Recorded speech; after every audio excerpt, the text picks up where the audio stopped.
If I got my tools in my lunchbox, I'm on my grind full time, but I never punch clocks. There were spectacular entrances, and then there were spectacular entrances at Gamescom yesterday.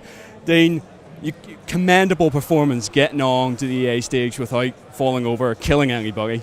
Yeah, I mean, it was a lot of fun. I mean, I've never skated on synthetic ice, and that was real hockey skates, and that was really going out there, but tons of fun. I mean, first time NHL's been here at Gamescom, so we wanted to make sure that we came out with a bang, and so PR and marketing and our group worked together and came up with that plan, and it was a lot of fun. I enjoyed the conference and enjoyed the day. It was a lot of fun. I was going to say, you're happy enough putting on the hockey gear, getting the skates on again? Yeah, absolutely. I mean, I've played hockey since I was 4 years old and used to play professionally in Europe, and so I think the funny part was we were laughing because as we were doing the dry runs, I was like getting winded a bit, and I was saying, "Wow, I need to maybe practice a little bit more." So I try to get out as much as I can back home, maybe once a week, but that's apparently not enough to do an all-day conference. So basically, like the 2 weeks of Olympics we've just had was no inspiration at all to maybe stretch the legs a bit.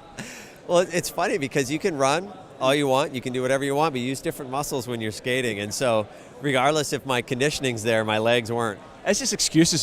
Like, no, I'm full of excuses. That's what I do. Yeah. Okay. Well, tell us the big push for NHL over here this year. Well, for us, I think it's just first and foremost is we've pretty much overhauled our whole gameplay. With our locomotion and the true performance skating, and really bringing the real world physics into our skating. When you change something that's fundamentally at its core, the whole experience changes. And so it's really about capturing the real life NHL of today, really capturing the explosiveness, the top end speed, the momentum, and the creativity of the world's best hockey players. And so, since the skill stick that we felt was kind of a revolutionary change for NHL, this is our biggest leap in this console generation. We feel when you put the skill stick and then now the true performance skating, you have a top to bottom tool set of the real life NHL. So we're super excited about that. Did you guys have that on the cards pretty much from last year? Was this the plan going into this? This is the new implementation we want to make? Yeah, it was one of those things. I think when you go this long into a console generation, you're always trying to push for quality and innovation in everything you do. And it's funny because as you build your house when you start, after a while you want to renovate because as life goes on and you want to improve and you want to make things better, we just felt it was the right time to really fundamentally change the game, the way it's meant to really represent the authenticity of the sport. And how did you guys go into that? What sort of background research and stuff like that? How did you start implementing it? Well, I think there's lots of different avenues we look at it. One is we try to build out long-range plans and try to figure out how we do that. But we also really listen to the community and the fans, and it was kind of the things that some people were commenting on, that the skating and stuff, and how we needed to drive to be more authentic within that area. The challenge is when you change the fundamental core of an experience, everything has a ripple effect, which is why we actually spent 3 times more time in our AI this year than we ever have been. That's why we improved our goalies to have where their individual limbs are now can move independently. Because when you change that core, everything else changes. So for us, again, it's the biggest change since probably 2007 for us when it comes to the core gameplay. Like you said, with that ripple effect, did it lead to things maybe you guys actually didn't expect, or a few surprises? Yeah, I mean, I think that's the beauty about game development and making a game year after year is you start to get in there, and when you change things and that ripple effect, you're like, oh, we didn't really expect that to happen. But the beautiful part about it is when you make those changes and you drive to that quality innovation, it's just better for everybody as far as fans and the entertainment. So does it mean that's hard work, and does it mean that sometimes we're staying late to make sure those things happen? Absolutely, but that's part of our business, and we enjoy to do that. Well, EA Sports just has basically repeatedly pushed, and seems to be pushing more this year, that sort of interconnectivity, that sort of social aspect the games have always been there, and always representing the true face of the sport. I mean, how do you guys take that on board with NHL? Well, when we look at the brand tenets for EA Sports, it's quality and innovation in everything you do, and really changing the experience. And then it's about moving from products to product services, so providing social features that connect and take you beyond just the launch of the title, that take you a year out. And then it's really about being the most connecting brand in sports. And really what that means is it's connecting to the fans, connecting to the game, and connecting to the real world. And I think for us in NHL, what we really want to do is we want to have that synergy between the real life NHL and our game. And as an example, what we did was we took a feature that we call NHL Moments Live, which really takes the best moments in past history and build them in scenarios, and then you are offered a challenge to then repeat history or change history.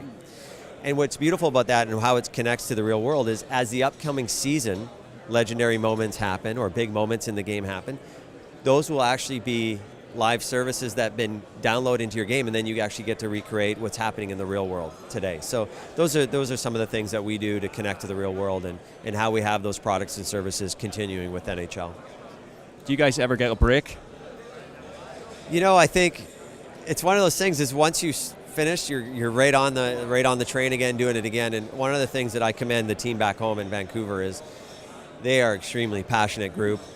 They've been together for a long time. They love hockey. They love being a part of it, and they just keep going. It's absolutely a joy to be a part of that, and it's a privilege for me to be able to have a team that actually is that passionate about making games. I was going to say, I mean, how have you guys had to readapt basically the sort of structure and how you guys do on a monthly basis based on that sort of fallout after the game's released? You guys always have to constantly update? Yeah, I mean, we're always looking to how do we continue the product for this year and then how do we improve on the next year. But we also, one of the things is the industry changes so much. So I think you have to stay on top of that. I think you have to be a part of it. I think you always have to be willing to change. I guess the one comment we always say is the only change you can be sure of, or the only constant you can be sure of is change. And for us, what that means is be comfortable being uncomfortable, because it happens. It's not a set in stone industry. It changes all the time, and you have to embrace that. And once you embrace that kind of feeling that things aren't as predictable as you think, then it actually becomes really a creative and innovative environment, and people really try to push the boundaries. How do you feel EA Sports are adapting or will be adapting to this sort of uncertain future almost in the next few years? I mean, how does that work out for you guys planning ahead? Well, I think it's really understanding where the market's going, and obviously when you talk about smartphones and smart glass, and you talk about other platforms, and you talk about all these different ways that we can connect to the world socially, but also through different mediums.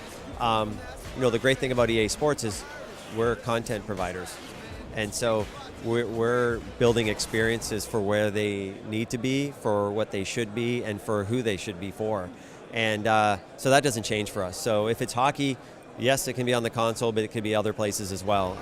For GM Connected, we have brought out our companion app, so you can take that away, and go along that journey with your friends outside of the console. And so for us in hockey, that's how we're bridging it. And I know FIFA and all the other sports are doing the same things. EA Sports Football Club for FIFA, amazing connection to the outside world, their head-to-head seasons, all that kind of stuff. So I think as a brand, it's really important for us that we're there where the consumers are.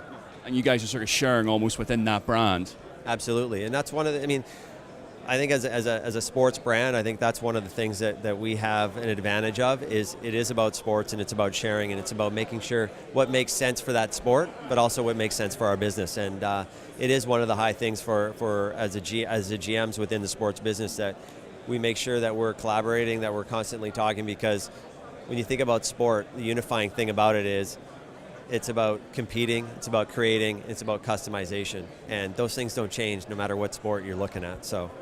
And obviously, UFC is now part of this. Yes. How does this factor into this grand tapestry of EA Sports? Well, it taps into the grand tapestry by, we're going to make an authentic UFC game. They're a great partner. We just started working with them. They're an amazing group of people. We love the brand. We're super excited to be back into the MMA business. And for us, it's going to follow the same tenets. So it's going to be quality and innovation in everything we do. Products to services, and the most connecting brand in sports. So that will not change. So fans can expect the same kind of approach that we'll have with the UFC. Can you give us any indication perhaps when we should expect to hear anything more about UFC?